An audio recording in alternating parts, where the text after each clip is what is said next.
And all right, we're good. Yeah. Perfect. And again, if this is your first time, welcome to School16. On a weekly basis, we feature experts and entrepreneurs. Actually, this is our first entrepreneur, session 13, our first entrepreneur that we're having at our School16 sessions. But every week we feature experts to give you insight into what it's like to land opportunities in tech. And we also have a survey at the end. So for those of you that are here today, if you want access to this recording, all we ask is that you fill out a quick 1-minute survey at the end of the session. And we'll email you the link to this recording afterwards. Just so you know, we do read these surveys. In fact, I love reading them. I love the comments, and I appreciate all of you that put comments. I'm actually going to shout out Brittany. I don't know if you're here, Brittany, but she has been leaving comments every time, and I always love reading them because they're super constructive and helpful. One of the things that we've been hearing from several of you is that you want to hear more from entrepreneurs. We've had a lot of different technical leaders and people in sales, marketing, product operations. So people in tech companies that are leaders in those companies, but people wanted to hear from more entrepreneurs, and Mona graciously agreed to be here today. So again, the surveys are not just for fun. We really do read them, and we try to implement the feedback that you all give us.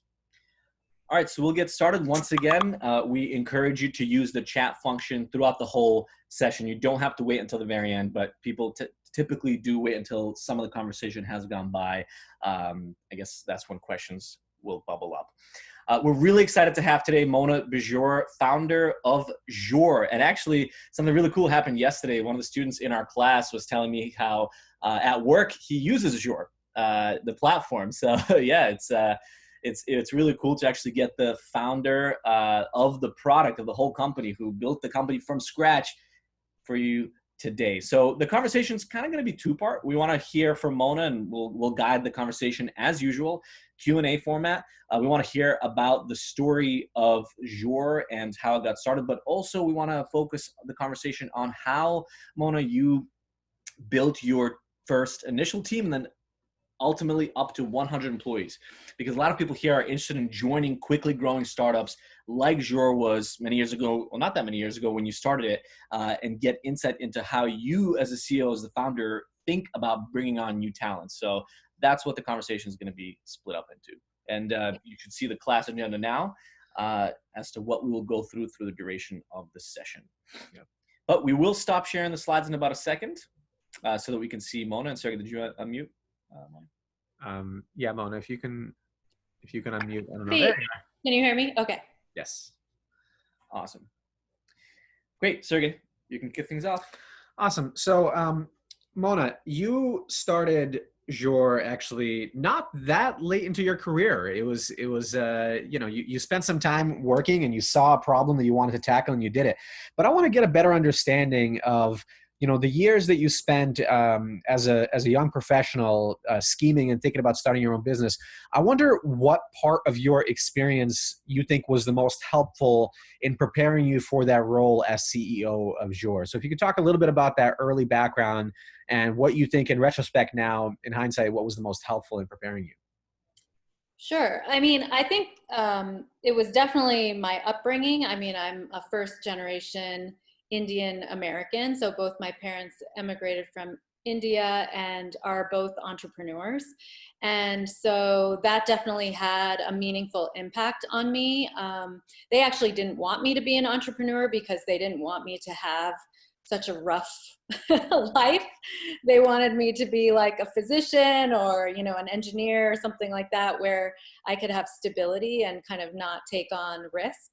But I mean, growing up with two entrepreneurs definitely molded who I was. I mean, I sat around the dinner table every night hearing stories about kind of what went right and what went wrong, more importantly, and how they handled those situations. And so I think that's probably the most kind of impactful experience I can point to. Now, I know you held a bunch of really relevant roles. Like, for example, you worked for Chanel. When you were in these early roles, did you already have an itch to start your own company? Did you think, I'm going to create my own business soon? Or did that kind of randomly pop up when you saw an opportunity specifically around what ended up being Joor? No, I mean, started my career after undergrad as a management consultant, and I was like, I never want to do that again because, you're just advising, but you can't implement or execute. So I went back to business school knowing that I wanted to be an operator. And I happen to know the most about fashion and retail because when I was in consulting, I was like one of the few females in the group. And so I would always get staffed on like the fashion, consumer products, retail companies because, oh, she's a woman, she probably has an interest in those areas type of thing. So when I went back to business school, it was really like, where do I have deep functional, industry experience? And then I should go work inside those companies so that I can become an operator. So the intention was like, how do I become CEO of an existing company? And then when I started working for those companies, I was like, I don't have the personality to really work for someone else and make their mistakes. Like I'd rather kind of make my own choices and make my own mistakes and learn from them almost better than, the existing companies. Like I felt like the companies that I was working for weren't learning from their mistakes. They kept on making them over and over again. So I thought I could like iterate, just my cocky self, like iterate on, those mistakes. And so that's kind of what's the impetus of starting my own company.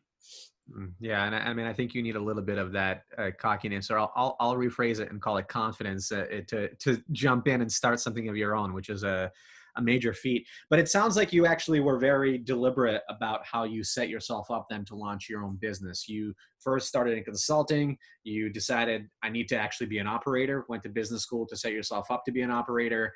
And then once you actually got that chance to join some of those companies, what else did you do proactively to then absorb as much as you can, learn as much as you can, and then feel like you're ready to make that leap and quit that job to start your own company? What did that look like those couple of years after? I mean, all the positions I took, I had kind of a direct line into the president or CEO. And I would always try to kind of do special projects for them, like kind of work on side projects for them, and they were all strategic oriented because I had that background. And so that gave me, I wasn't always right in what I proposed, but it gave me kind of that direct line to communicate with leadership and also kind of understand how they thought and broke down problems and how they made decisions. And so those kind of projects were like the most meaningful and the most memorable for me. And so that's kind of what I did, the initiatives I took to help me, because oftentimes when you're working as an operator, but you're not the CEO, you're just kind of pigeonholed in some sort of functional area. And so you don't always see the big picture, and leaders aren't always good at giving people the big picture, and I've been there, myself included, sometimes where you don't always, you have to communicate often and frequently about kind of that big picture to your team. And so these kind of projects help me get that kind of high level understanding of the choices and the trade-offs that that the leadership was taking. And then to answer your second question, like how did I decide to take the leap? I had my second child, who's now 10, and I was like, I don't want to go back. And it was like 2008, it was 2009. So, the market had recovered, but not really in retail and fashion. So I was like, now is the time. We're in this trough. Like, what can I think of? I mean, when you're in a trough, like we all see this now, we're in a major trough in a lot of ways.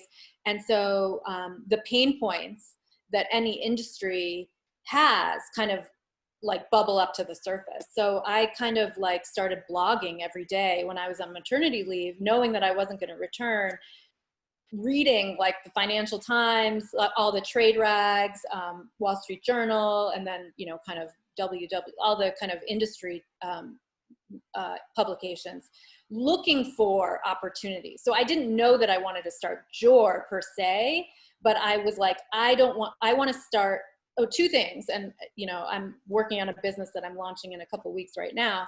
It's always two things. It's like, I don't want to be a copycat business, and I want to solve major pain points. So not like I want to be disruptive, but if you're solving major pain points, you thereby become disruptive. So. Interesting. I want to address something that you mentioned, which is, making sure that you're not pigeonholed. And this is kind of a two-part question. What did you do proactively to make sure that you're not pigeonholed in a specific role? And then also, did you ever feel like you're becoming pigeonholed in fashion/retail? Good question. Again, to answer your first question, I, took on extra initiatives so that I wouldn't be pigeonholed. Fashion, especially on the buying side, is very interdisciplinary. As a buyer, you're kind of a mini CEO of a mini department, so you are kind of very cross-functional. And then on the brand side, I was more on the strategic side, so you aren't really pigeonholed. But my advice for people who are in functional roles is really like, what reading are you doing outside of work? Like how contextually, how does your business fit in with what's going on in the market vis-a-vis your competition, but also kind of the broader trends within your industry. And then, how do you talk to people? Like, how are you? A lot of times I see people where they're just friends within their own departments, and they develop close ties within their own departments. But it's really like, can you go out to lunch with different people in functional roles and kind of get that big picture understanding? And yes, I've been in fashion and retail to answer your second question, for like 15 years. I'm launching a business that's in an entirely different space. But, I don't really view myself as, yes, I do have instincts around certain industries, but I view myself more as like a marketplace builder. I like spending time on marketplace dynamics. So how do you get a kindling in a market? Where do you focus on supply side? Do you focus on demand side? And how do you kind of then focus on one area so you can get network effects cheaply and efficiently, so that you can start a fire and kind of blow out the market. So that's what I like to do. It's less to me about the industry. Got it. Okay. And I do want to get into in 1 second about how you actually started Joor. And in the end, we will definitely ask you about the new business you're starting. That's awesome to hear.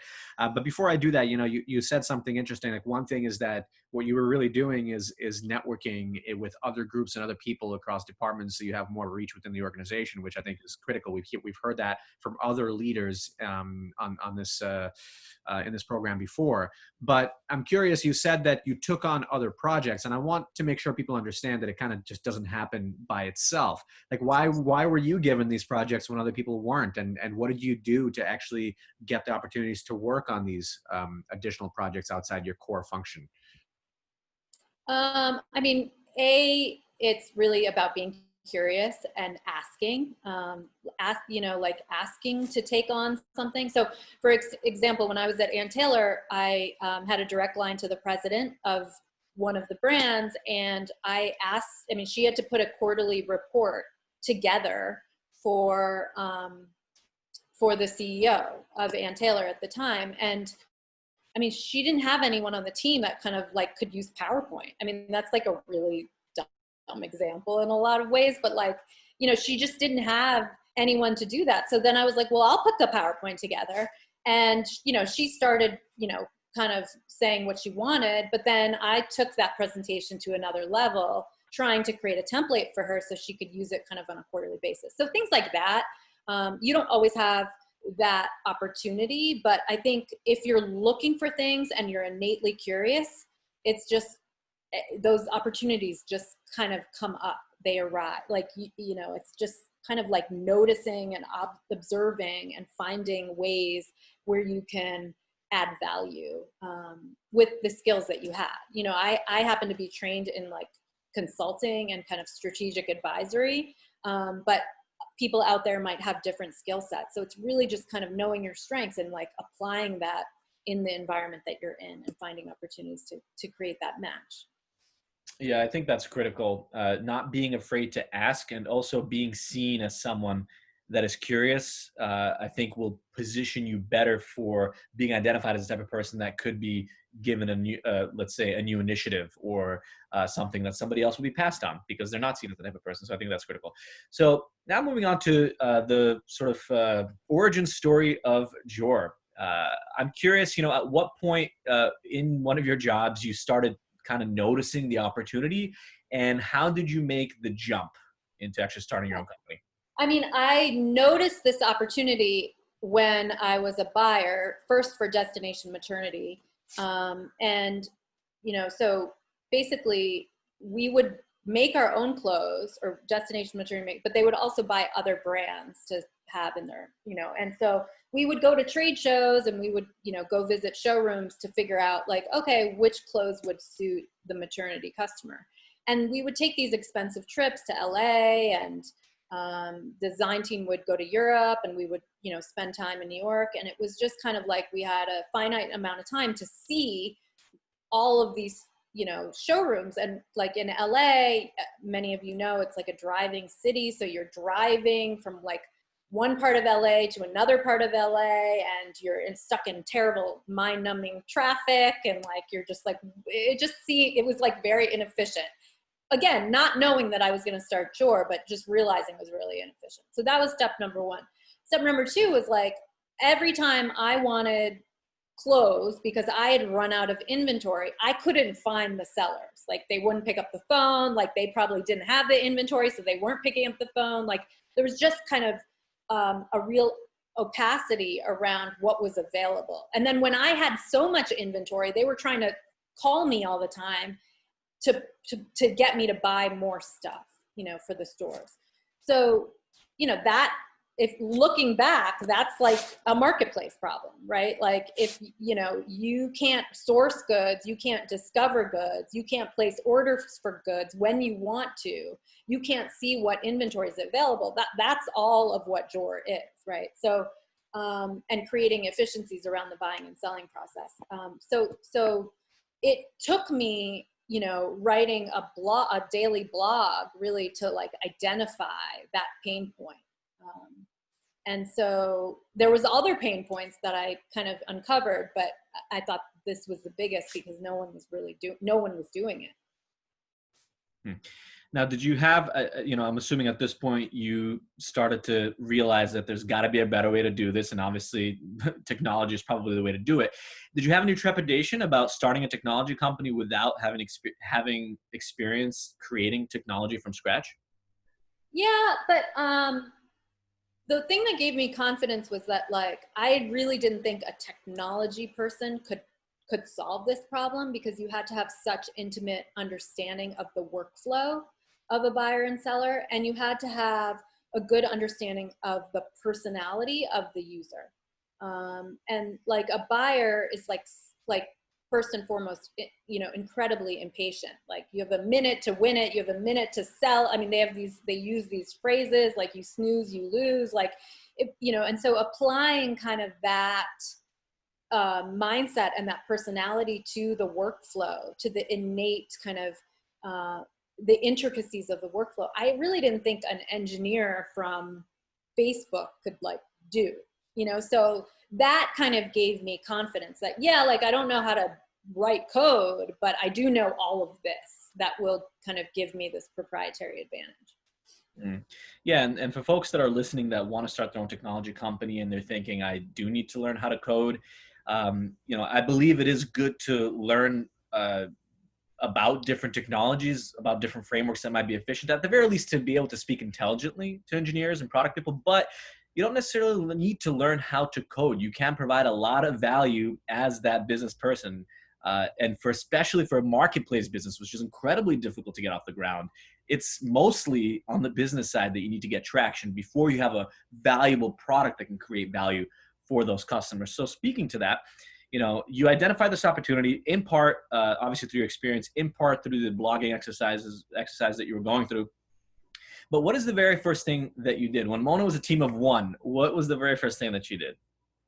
I mean, I found developers in Greenpoint to kind of build out. I mean, I talked to a lot of engineers and developers, but I ended up going with a development firm in Greenpoint, Brooklyn. And I was like, I started wireframing or storyboarding out what I wanted the MVP. And I didn't know what wireframing was. I didn't know what MVP was necessarily. I don't even think like Lean Startup was written at that point. And so, but I knew like I didn't have an infinite amount of resources, money or time, to prove to myself that this was an idea worth pursuing. So I kind of created this MVP by taking yellow sticky notes and saying, this is screen 1 and this is screen 2 and screen 3. And that's kind of how I started working with developers.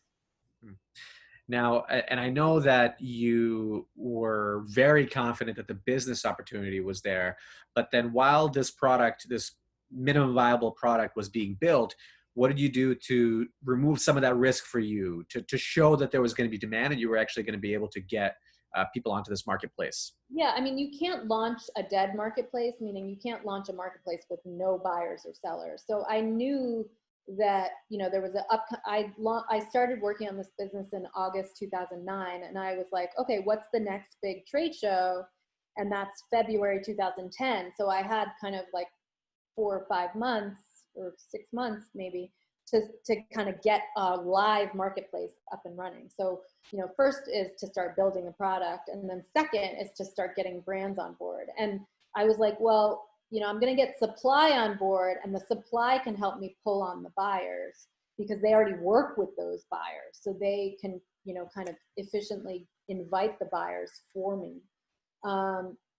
So I started building in August, and then around October, I was like getting really nervous. I'm like, I'm not going to have any brands on. So I started working with a publicist, an ex-PR person, who just started making calls to brands for me. She was just so good at making calls because she was in the business of like not being, like she was rejected all the time as a PR agent. So she would just call and like set up appointments for me. And then we would go visit like 2 or 3 brands a day. And the site wasn't even built. We had these large, pretty wireframes that were like this big, where we would just flip through this flip book with brands saying like, do you want to get onto this new platform? And a lot of people said no, and 40 brands said yes. So we launched with 40 brands in February of 2010. That's awesome. And I want to clarify for folks what you mentioned, which is you were trying to decide with this marketplace, what do you start with, the supply or the demand? And I think it was really smart to start with the side of the market that would bring the other side in, right? They would force basically the buyers to come in. So it makes sense to start with the 40 brands so that the buyers are forced to use your platform to buy it. Right. I think that's really insightful. I'm curious, you mentioned this PR person. She was essentially your first hire, if you will. I mean, you had the technical team working on it. But how did you find this PR person to execute on this stuff for you? I was just kind of contacted a bunch of friends, and someone suggested this PR person, Abby, and it was a good fit, and it just kind of worked out. I can't remember like kind of what I asked her or how I gauged if she was going to be good or not, but I then subsequently thought that this model would work. So I hired like 2 or 3 other different types of people, not necessarily from PR, but from fashion. They didn't actually work out as well as Abby. And I think in retrospect, it was really because she just like had heard no so many times that she wasn't daunted by it. She was like motivated by it. It made her more voracious to kind of like get people to say yes. Yeah, and that's exactly the kind of person you want on an early stage team. But you know what? It does happen like that. Like you basically just ask people that if there's anybody smart they know that wants to get in on the ground level. And for anybody on this call that is interested in joining an entrepreneur that might be starting something at the ground level, make sure you tell your friends and colleagues and whoever that you're open to really early stage opportunities, that you're looking for things on the ground level, because that's how they'll think of you when someone like Mona approaches them to ask if they know someone. So, you mentioned how you started staffing up the team with some people that were in the fashion industry. As you started as the business started happening, right? You got the brands on board, you got them committed, you were starting to get revenue through the door. There's a whole story about fundraising as well, which if you want to really dive deep into Mona's entrepreneurial story, you should go to thementors.co. We'll drop a link where we interviewed Mona specifically about how she got the business off the ground. But I'm curious about... And also, I will add, Mona, you wrote a book recently about it called Startups and Downs. Right. Thank That's you. right. Yeah. Startups and Downs is if you want to go really deep and actually hear specific stories of what came up and how other entrepreneurs handled similar difficulties and situations when building their businesses. Mona interviews other entrepreneurs for that book as well. It's a great book. But you know, I want to hear about the team building side of it as well, because how did you think about now staffing up the rest of your team? Who did you prioritize hiring in the early days, and how did you go about that? I mean, the business is really, in a nutshell, made up of like sales and customer success people, right? Like, so getting the brands on board and then making sure they stay, like they're using the software and they're happy. And then, you know, building out the rest of the product roadmap. So it was really just about hiring sales / customer. In the beginning, the salespeople were also customer success people, and then, you know, engineers. And so in the early days, although I couldn't really articulate it at the time, I looked for people that, you know, were very passionate about the business and willing to do whatever it took to make sure that the customer was satisfied. And so, you know, now kind of like many years later, it's kind of like very typical of the, you know, the principal agent concept. So, you know, the people that you end up really liking in the early days of a startup are those people who are aligned with the principal or the founder's interest, right? So when you think about if you're working for someone, it's like, how do you align? I mean, this is like a game theory concept, right? Principal agent. So it's like, the principal is going to keep on rewarding the agent who is aligned with what the principal or the founder wants.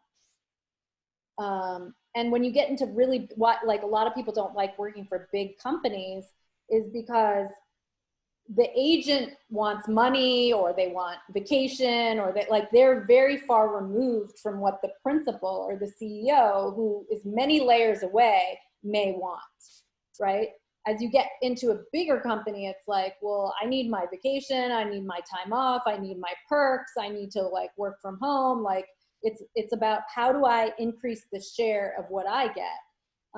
I think in the early days, the agents that do well and move up really quickly are very aligned with what the principal or the founder wants, which is to survive, right? To get off the ground and survive.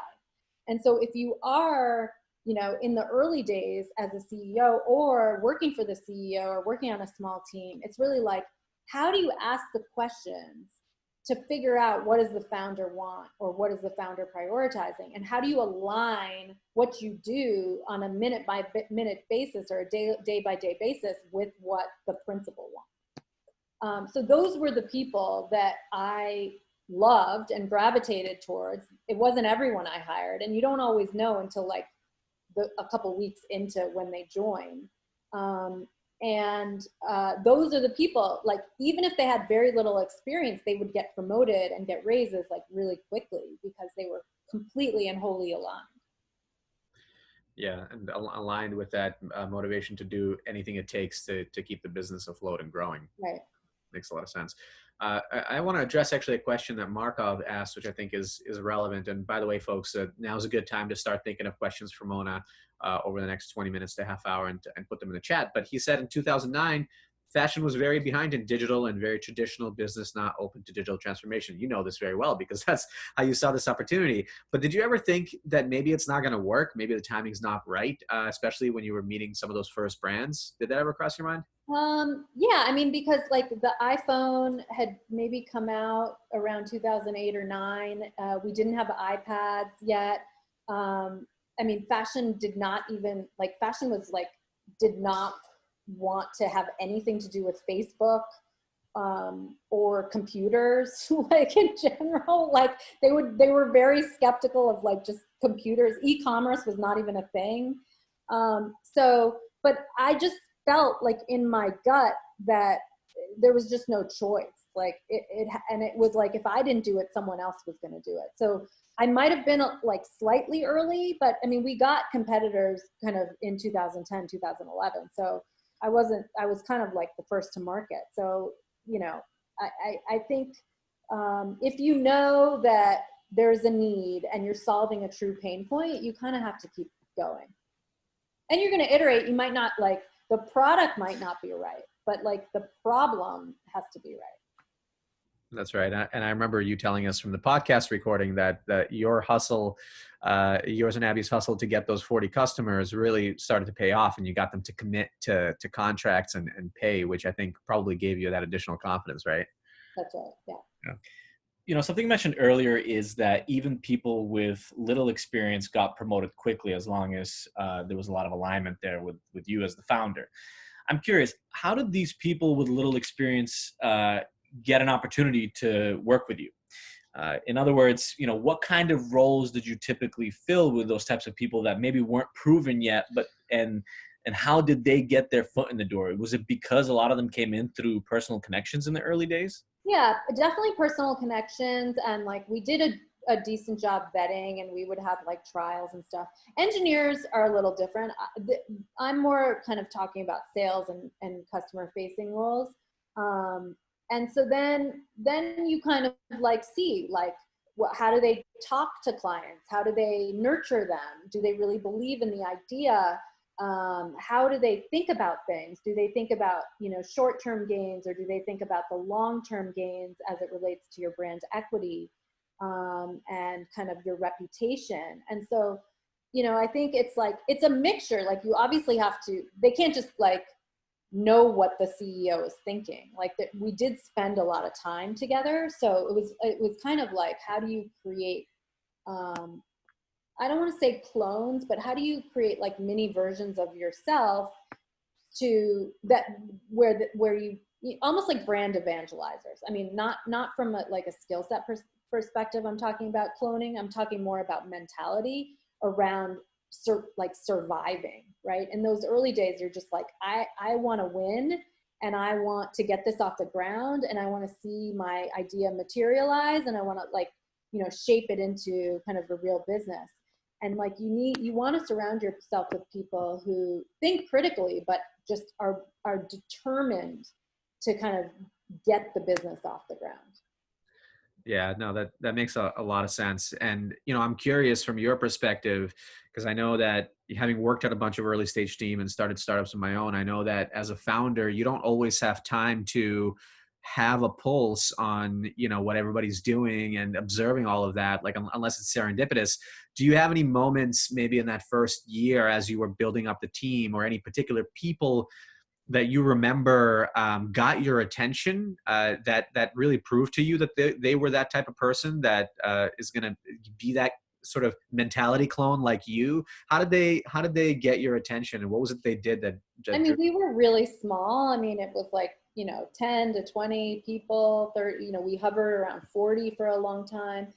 So it was like small. We were all in one office. I mean, we had an LA office, but, so I think it's more just kind of like, how did they get the attention? It was through action, right? It's not like, oh my God, I'm so happy I'm working here, I love this place. It was more like how they showed up every day, and how they answered emails, how they came forward with ideas, I had a core group of, I would say 10 people, that kind of stayed with me for the first, I would say 3 or 4 years, and some longer. And that was like the group in which the culture was built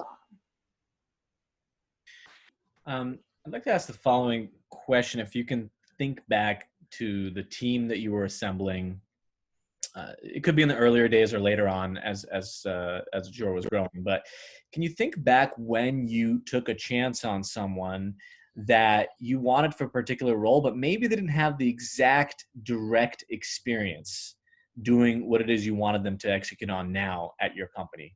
Can you think back on maybe when you took a chance on somebody? Yeah, I mean, I like, after I raised Series A, I, was getting like hard to manage the human capital side as well as like the product roadmap, and kind of like just the strategic aspects of the business. So I hired like a chief of staff, I would say, first as an office manager, but really was a chief of staff. And he went to law school, but never practiced. And, you know, he also had the personality where he's like, if I don't know how to do something, I'll figure it out. Because he just really wanted to not be a lawyer and really wanted to like work for a startup. And so this was like in 2012, and he wasn't exact, like he, you know, he was like 25, like right out of law school, and just his work ethic along with his just natural intelligence, like made him, you know, be super, I mean, he became super critical to the business and to helping me. I'm curious, you know, as the company started to scale and you went from 10, 20, 30 to 50 and eventually over 100 employees, how did what you look for in a person and their traits and their specific skills change? Because obviously there's more specific functional areas that you have to, like holes that you have to plug and skills that you need to have that where hustle might not be enough. So how did that change in your approach as a CEO? Yeah, I mean, we talked a lot about what I looked for in the early days, but as we grew, I would say past like 25, you know, where we started to have real departments and heads of departments, then it's really about functional expertise, you know. So there's a set of intangibles that you want everyone to have, which is kind of like what makes up your culture.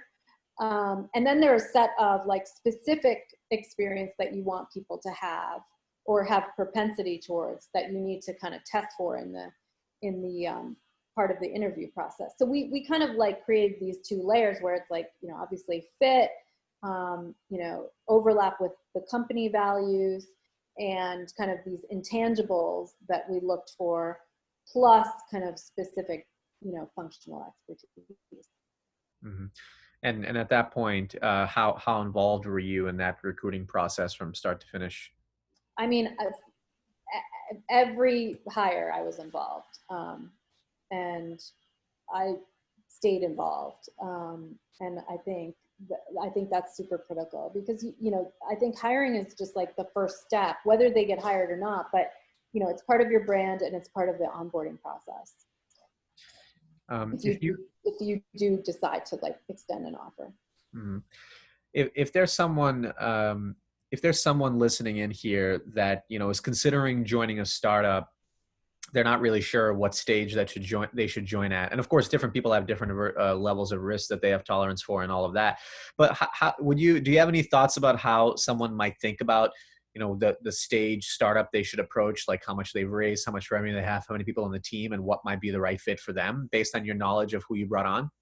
Yeah, I mean, I think the first thing is like, do you genuinely like the pain point or kind of the value proposition the company has? Like, do you have incredible amounts of passion? And it's not like, do you have passion for it today, but kind of imagine your future self, and would you have passion, meaning will you get out of bed in the morning to go work for this company a year from now?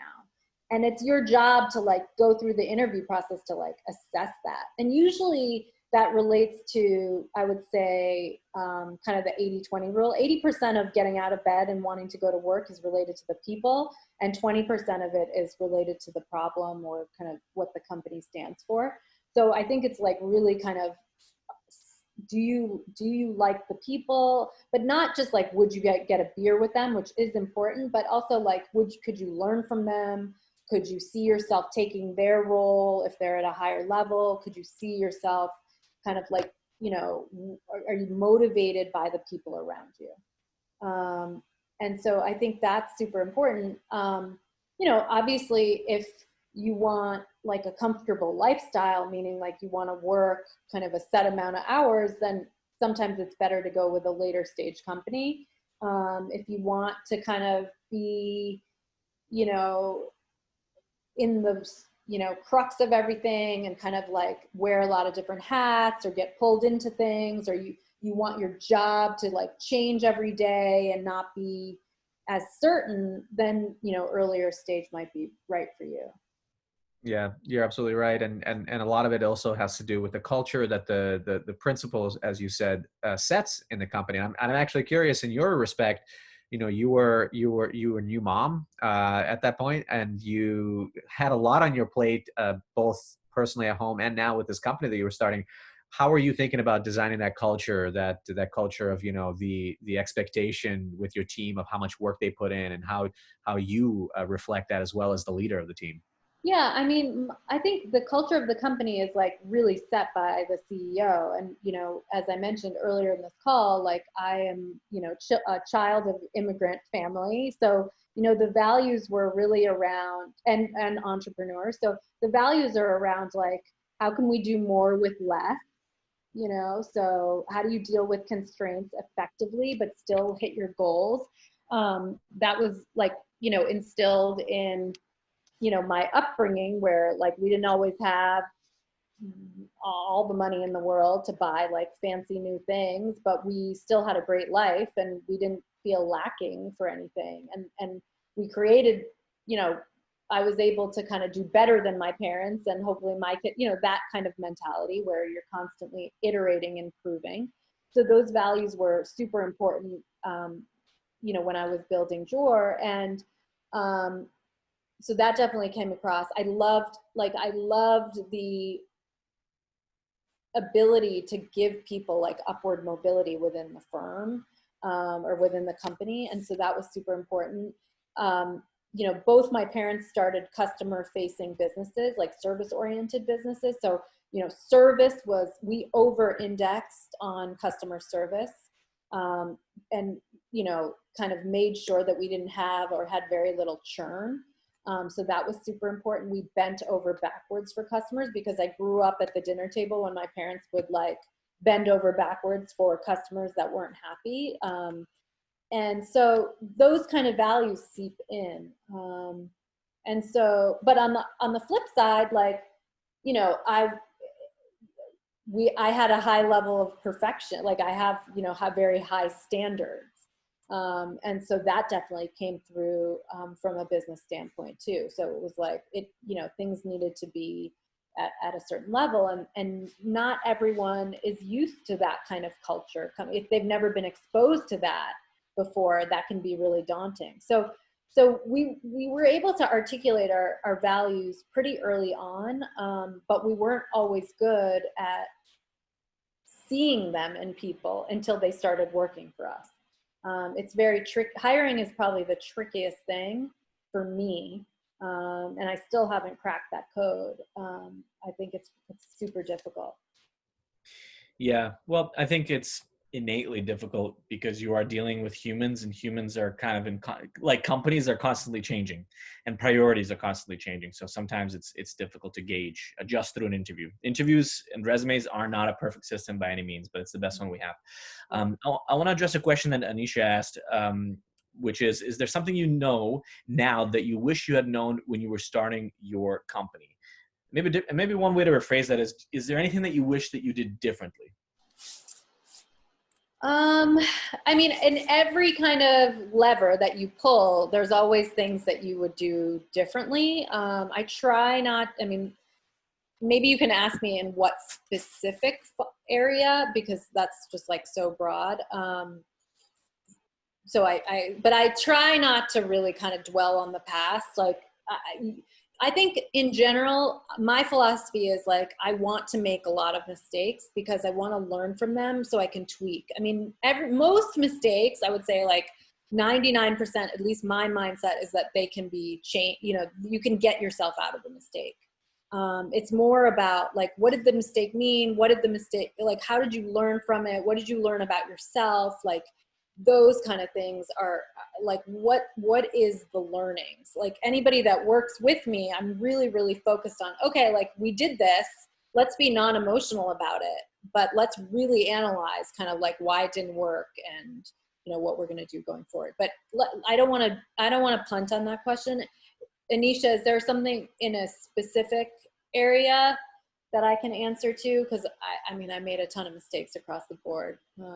Well, I think it's great what you said, actually, because when you make mistakes, you can't necessarily go back and you can't undo them. I mean, it's impossible, right? And it's more, like you said, critical to learn from them and hopefully adjust course as you're going along. But now you are starting a new company. And I want to just add something. Like, I would be really messed up right now if I was like thinking about all those mistakes.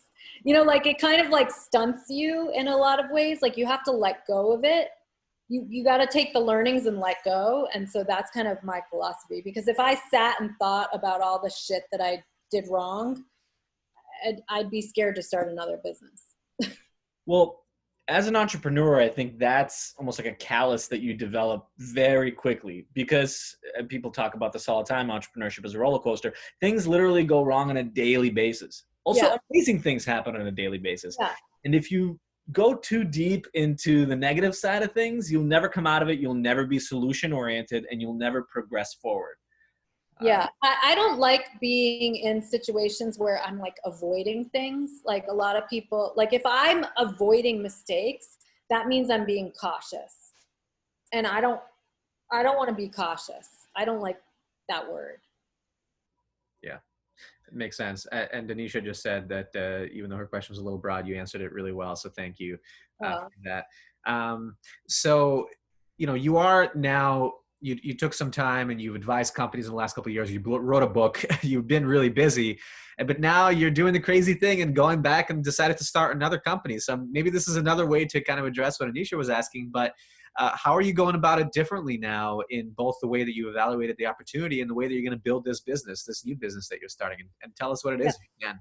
I'm not going to share it just yet, but you know, it is a platform-based business. There's two sides to the proverbial market, and you know, I think it was like what we started this call off saying, which was like, is it a big pain point, you know, that I can address with the platform that I'm building? So yes, the answer is yes, yes, yes. It's huge.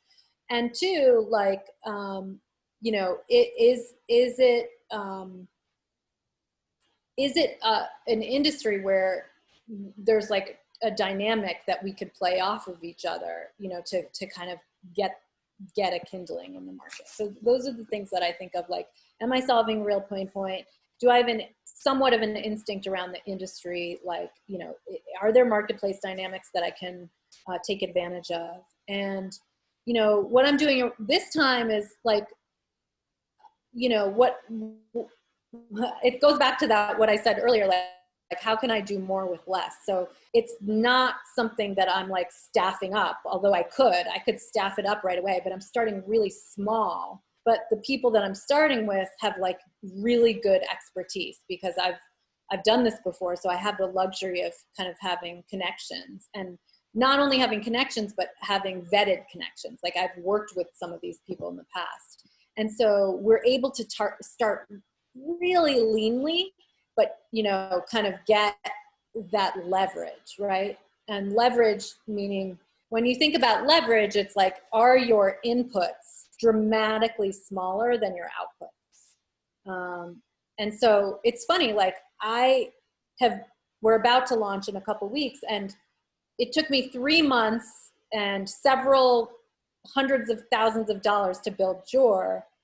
And we've built this in, I would say, half the time with like, you know, I don't know,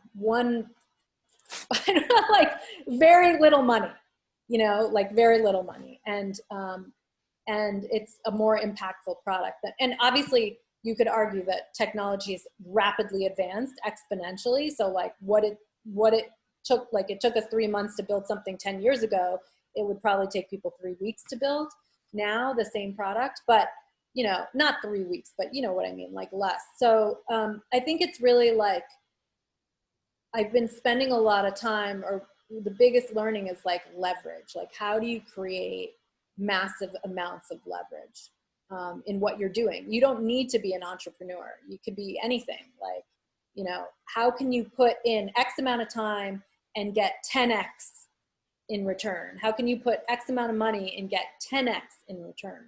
So thinking about leverage, I think, has been really powerful for me. Awesome. So, okay, we have like 4 questions that just came in rapid fire. So let's see how many of them we can answer before the end of the call. But Mia asked, what is some advice you have for scaling quickly in any industry? So maybe you can take it to your industry, but scaling quickly and to maybe put a little constraint over that, scaling quickly, like in the first year, let's call it, because obviously the strategy changes as the business grows. So when you think about scaling up quickly so that you can prove that traction initially. I mean, it's kind of messed up in the way the press writes about scaling quickly. I mean, scaling quickly to me is not raising a bunch of money so that you can hire a bunch of people so that you can try to sell more product or more services. Scaling quickly means the true definition of scale is like, as you add like one more customer, it's, cheaper.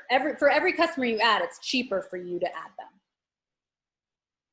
Right? So for you to figure out when you want to scale, your costs for servicing that one extra customer has to be declining or decreasing. That's when you're ready to scale. And you shouldn't be raising lots and lots of like that. The amount of money that you raise should be commensurate to kind of like how your costs are decreasing. That makes sense. On that note, not an instinct. It's pretty scientific and measurable. And Patricio had a question that's a bit related to that. How do you know whether you're solving a big enough problem? And he was wondering if you could share how you go about doing your market research to understand that the number. I mean, solving a big problem, like obviously it's like the traditional VC type deck where it's like, how big is the market? How many customers will you have? What percentage of the market do you hope to gain?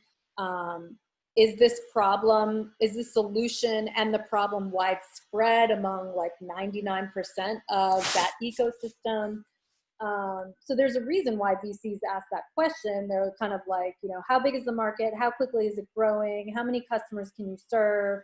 What's the trajectory of those customers? Blah, blah, blah, blah, blah, right? So, but like, I think really it's kind of like, how do you know you're solving a big problem? To me, it's pretty easy. It's like, can everyone that you're looking to serve buy your product or service? Like, Yeah. do they want it? Like, do they absolutely need it, or would they want it? Like, I think that's the the need versus want, which I'm sure you cover in a lot of your materials and kind of all the lectures that you do. But I would say that. I don't know. Am I missing anything? How do you guys talk about big problems? I mean, I think that you hit the nail on the head. And I think a lot of that comes out, not just in the market research that you do, but in the conversations that you have with customers. If the problem is big enough, they're clamoring to buy from you before you're even ready. Like they want to use the product before it's even ready. And if you have enough of those conversations, you start getting enough data points of how many customers in a certain ecosystem might need it. If it's 1 out of every 10 conversations you're having, maybe it's not a big enough problem, right? Absolutely. Yeah. Josh asked an interesting question.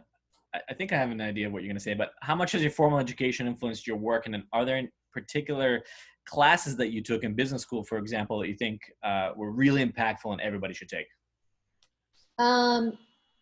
So I loved my experience. Like I went to undergrad and grad at the same school. So, I obviously, and I met my husband there and my sister went there and my brother-in-law, so I have a, big fondness for the school. But like when I first started out, I wouldn't hire MBAs or people from a traditional business background because I think that, and I think it's different now. This is like 10 years ago, like, that the expectations for someone who went to had a business background were very different than kind of like a startup person where you just kind of like roll up your sleeves and dig in.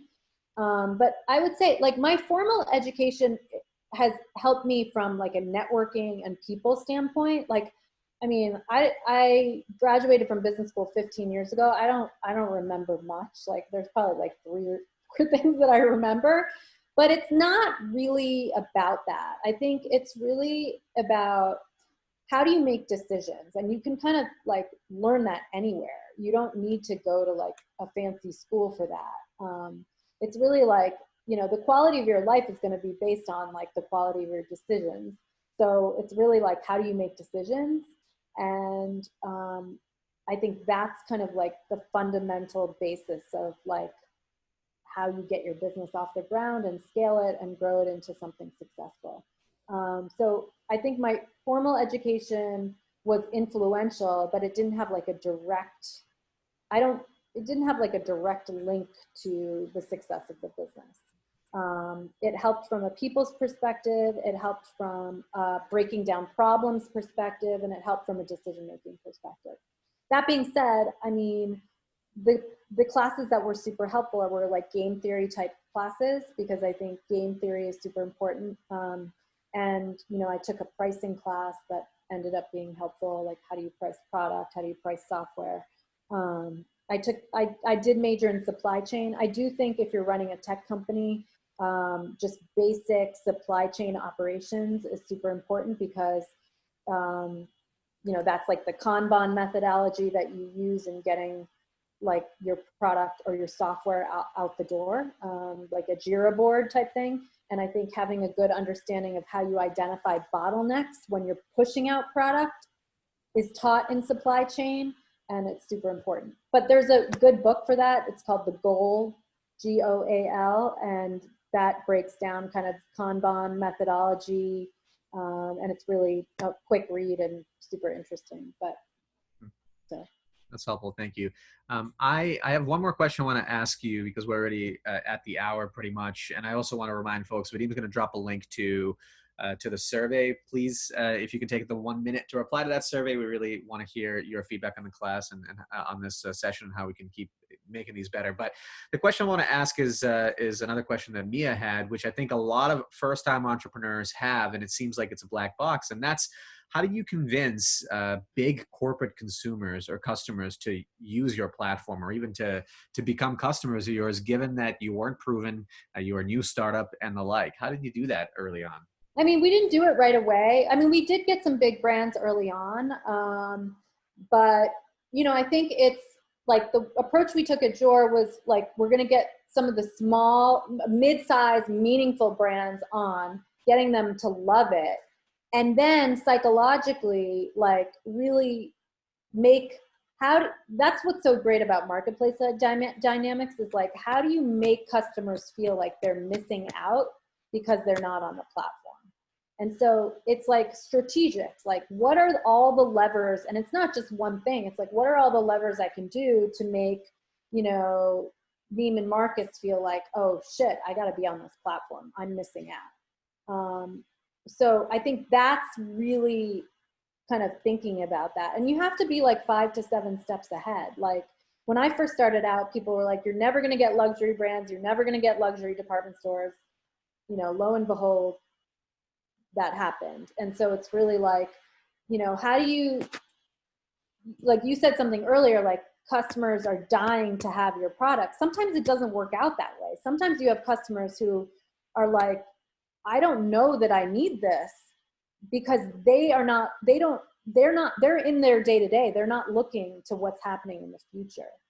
And so they don't know that they need this, but you know that they will need it because of outside forces and external forces, you know. Yeah. It's kind of like what's happening right now with the pandemic. Like there's a lot of things that we didn't think we absolutely need that we absolutely need right now. Yeah, no, you're absolutely right. And you know, and sometimes when customers don't know they need something, it's your job, when you're doing that initial pre-selling and customer discovery, to extract the pain from them and to really understand what their problems are on the process. And if they can articulate to you those problems and why they're so frustrated, then you can show your solution as the thing that they need. Exactly. I think that is worth saying again, where it's like, it's really about understanding the pain. There's lots of ways you can heal someone's pain, right? Like, you know, you could, if you have a health problem, you could heal it through naturopathy, you could heal it through conventional medicine, you could heal it by doing nothing sometimes. Like, you know, there's lots of ways to skin that cat, but like, it's more important to figure out like, what is the true problem, and make sure that that problem is not manufactured. Or kind of you're making the problem to be something that it's not.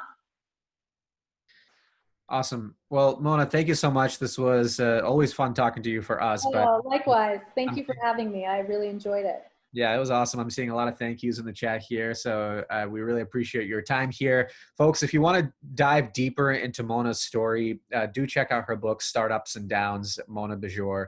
Check that out. You can also listen to our interview with Mona on thementors.co, where she goes also deep into a lot of these stories. But thank you, everybody, for participating and asking great questions. And Mona, thanks a lot for spending the time this evening. We know your time is very valuable, especially now that you're launching a new business. So we really appreciate it. Likewise. And I love talking to you guys. Thanks for all the great questions, and hope everyone's well. And I look forward to staying in touch. You can always connect with me on LinkedIn. That's probably the best way. Awesome. Thanks, Mona. Okay. Thanks, guys. Thanks so much, Mona. Have a good night. Bye. Bye, all.